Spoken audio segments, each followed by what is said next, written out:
जी बिस्मिल्लाहिर्रहमानिर्रहीम अस्सलाम वालेकुम तमाम काश्तकार भाई, ख़बरदार होशियार। ये आपको एक चीज़ दिखानी है। आज गंदम की जो है वो कटाई करवाई और हार्वेस्टर वालों ने कटाई की।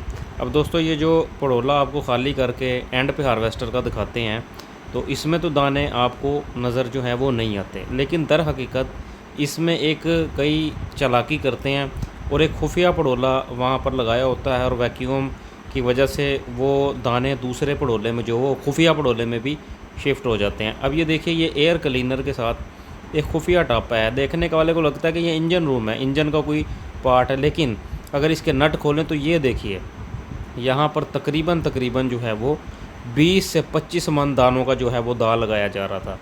लेकिन इसको पड़ोले वाले को रोका और कहीं से मालूमात मिली थी कि ये ऐसा भी चक्कर चलता है। तो दोस्तों इस चीज़ से जो है वो आप भी ख़बरदार होशियार रहें।